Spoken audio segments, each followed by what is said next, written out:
very special week. We are here with Helen Irlen. Helen is the founder of the Irlen Center and now centers all around the world. She is an internationally recognized educator, researcher, therapist, scholar, and expert in the area of visual perceptual problems. She's a graduate of Cornell University. She's been in the field of education for over 40 years. That sort of sucks that we've done this stuff for so long. She spent 15 years as a school psychologist and 30 years as a child and family therapist, an educational therapist. She's the founder and director of the Adult Learning Disabilities Program, assistant professor of adult learning disabilities at Cal State Long Beach, instructor in psychology at Cornell.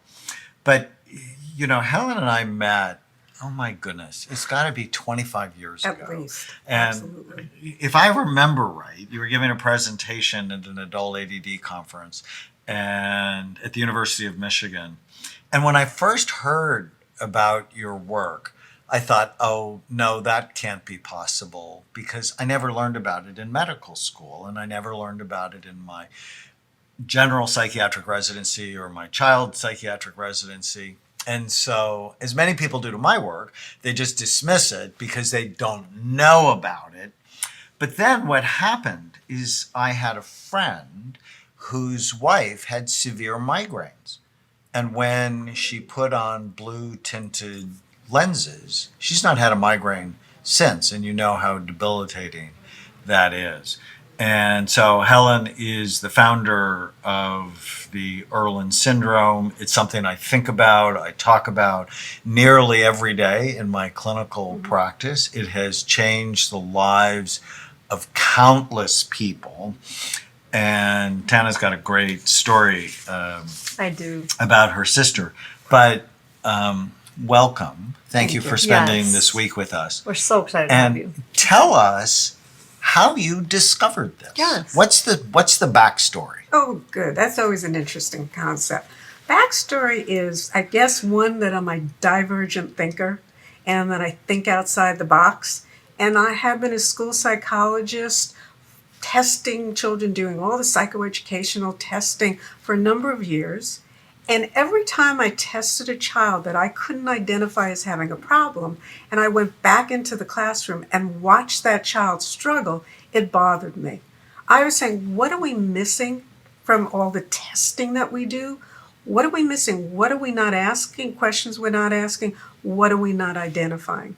Whereas typically, everyone assumes if I give you a psychoeducational test or a neuropsych test, I'll identify all of the factors that are contributing to your struggling in school or continue to struggle as an adult.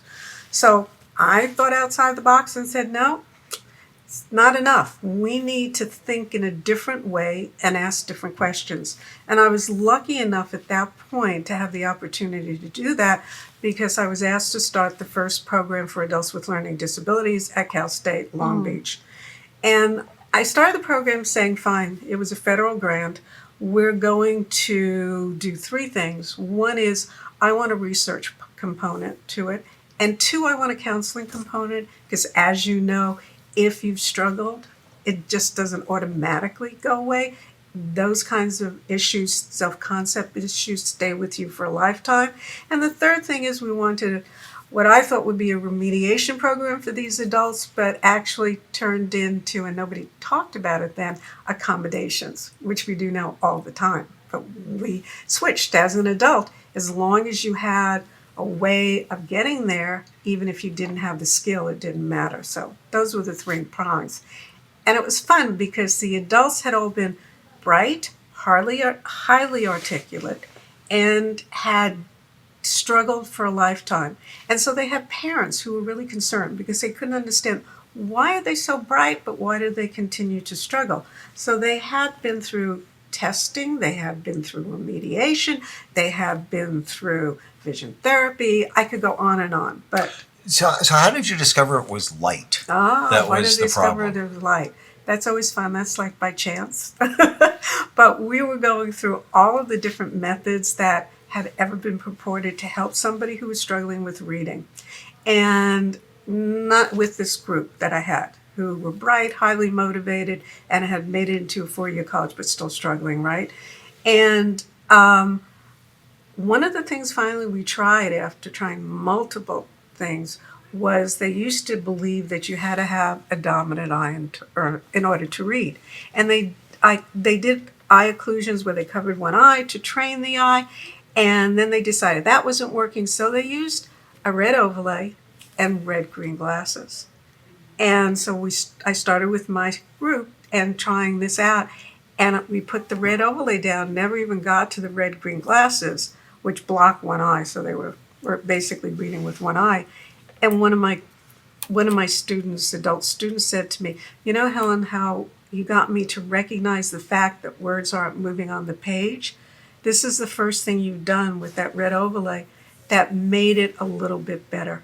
And that was the clue. Oh. And we went from that point to robbing the theater department and borrowing every color theatrical gel and had it all on the floor and have them go through, now that they understood first what they were seeing that they shouldn't be seeing on the printed page. And they selected some overlays. This had to be a huge breakthrough for dyslexia. It was such a huge breakthrough for them. But what was interesting to me is they came back and they found their overlay, used their overlay, documented where they had changes in reading rate, comprehension, flow, Wow. and fluency, and comfort. But then they complained, right? Like a bunch of children. You realize that I'm a therapist. Well, you made things better for us with reading. What about the fact that we're still struggling when we try to see things on whiteboards, when we're in under fluorescent lighting, the depth perception issues? And so they were the ones who educated me about all the other What they needed. all the other issues that they were having that were all related to the same thing.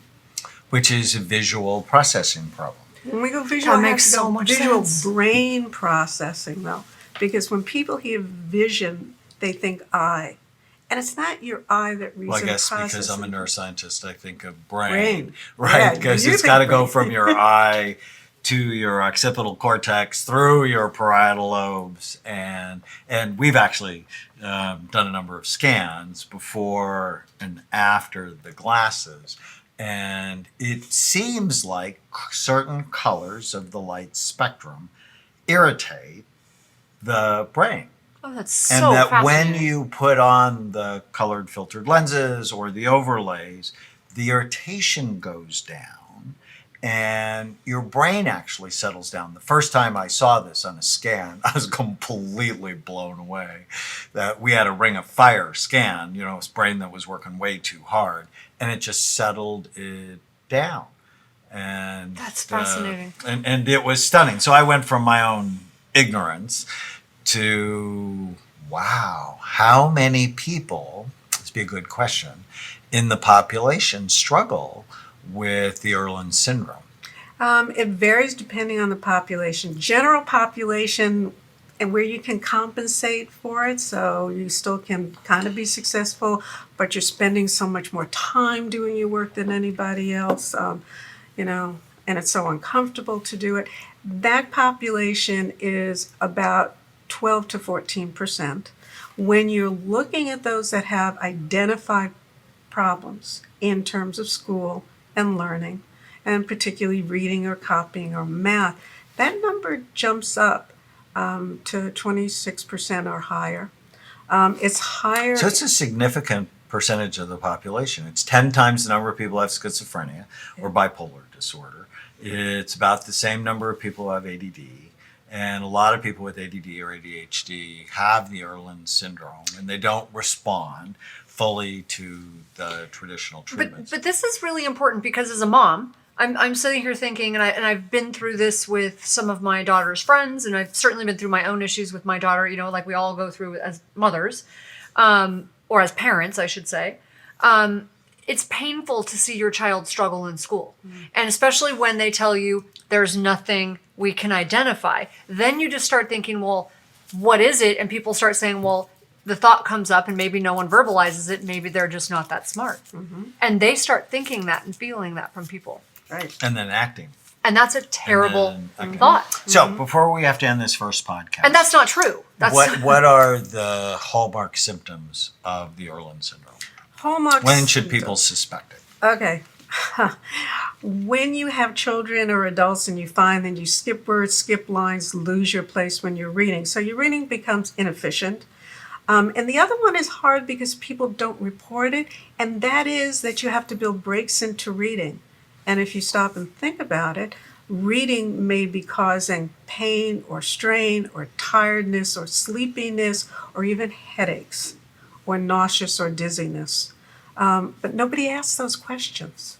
So nobody identifies it. Well, you can't say nobody because we ask it on all of our intake I'm- forms. Now. Except for you. You guys are special. For like a long time we've been doing this. But you screen for Irlen. And if you're struggling because nobody asks, there is no reading tests that talks about how does it feel when you read at a certain point. It's how you ask that question, because these symptoms aren't always present. They don't start immediately. They take time. For some people, it's the first word. For other people, it's maybe 20 minutes before things start to happen and they need to take a break. So it varies. And because no one's asking the questions, whatever you experience, you think is normal. And you would be surprised about that. We had a student who had failed the bar twice come in to see us with his sister on one side and his father on the other side, because he insisted he was bright and he couldn't have Irlen and he didn't have a problem. So when I asked him what reading was like for him, he says, well, you know, I start to get tired and I start drinking coffee after about a page. And this is a law student. And after 5 or 10 minutes, I'm drinking coffee nonstop. And then I actually have to hold my eyelids open so they don't close so I'm able to read. Wow. He thought that was normal. So reading issues, eye strain, light sensitivity, depth perception problems. One of those interesting things. And you can tell these people when you go to the mall. Because most of get on us, the we escalator. just walk on the escalators. Right. And you're not even thinking about it because your brain automatically adjusts and processes. These people stand at the bottom of the escalators and they watch. And with a fair amount of anxiety, they get on the escalator. You'll say, or I've seen people they- jump onto it. Like, They also have trouble with sports because of the depth perception issues. It's more common after head trauma. And I know that's an area that you're passionate about. So when we come back, we're going to dive more into how do you know if you have the Irlen syndrome and what are some of the things you can do about it. Stay with us. if you're enjoying the Brain Warriors Way podcast, please don't forget to subscribe so you'll always know when there's a new episode. And while you're at it, feel free to give us a review or 5-star rating, as that helps others find the podcast. If you're interested in coming to Amen Clinics, use the code PODCAST10 to get a 10% discount on a full evaluation at amenclinics.com. For more information, give us a call at 855-978-1363.